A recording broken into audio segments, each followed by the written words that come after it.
So my first question is this. Does the Willie Lynch letter have any major impact on modern, quote unquote, Black America? Why or why not?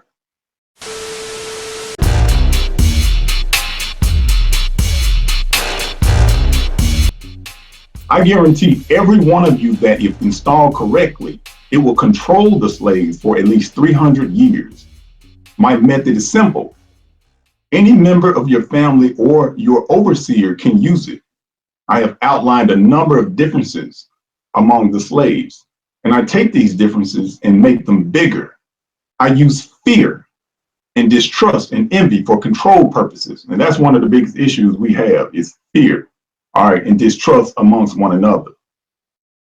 These methods have worked on my modest plantation in the West Indies, and it will work throughout the South. Take the simple little list of differences and think about them. On top of my list is age, but it's there only because it starts with an A. The second is color or shade.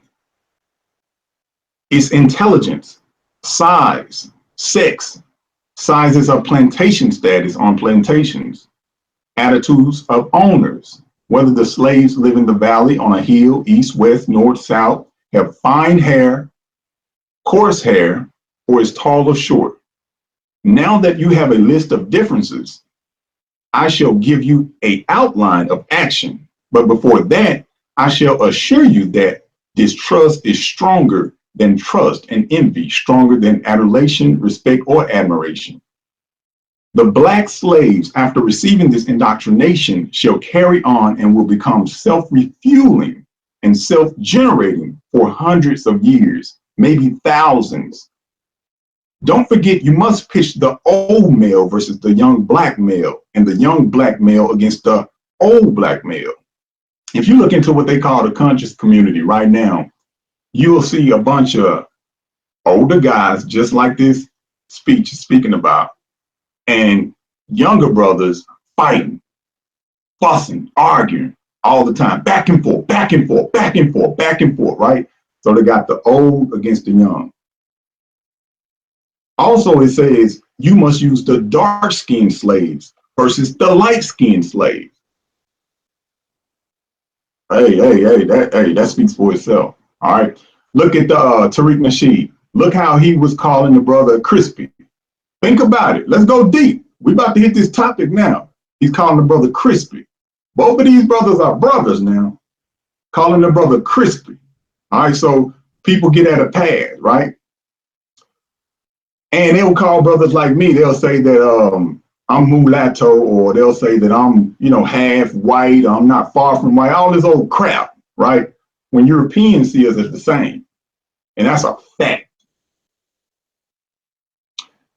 It also says you must use the female versus the male and the male versus the female. Look at the court system. Look at the child support system. Look how they have the sisters fighting the brothers in court over their own seed and for finance. And who sits back and administer it all? Europeans. Okay. You must also have you white servants and overseers distrust all Blacks, but it is necessary that your slaves trust and depend on us. Think about the state. Think about how most of us depend on the state, and the state is colonized by European foreigners. All right, we're about to go in now. All right, this is a psychological attack. Also, it says they must love, respect, and trust only us. Now let's think about that picture that depicts Jesus Christ, Caesar Borgia, that foreign European picture. Every so-called Black person in the Black church loved that image of Caesar Borgia that depicts Jesus Christ, so to speak. But that's a whole different story. All right. Also, it says at the ending of this letter, it says, gentlemen, these kits are your keys to control. Use them. Have your wives and children use them. Never miss an opportunity. If you used intensely for 1 year, the slaves themselves will remain perpetually distrustful. All right. we've been psychologically attacked. All right, not only psychologically attacked, but spiritually attacked and so on. All right. So as we fight one another, as we just have distrust in one another, we don't come up. You know, we go down when we do this. All right. We go down when we do this. All right. Think about the pro-blacks. Think about the black dysfunction. Think about the single parent home. Think about the mass incarceration of so-called black men that are Moors. Think about, how did we get in this position?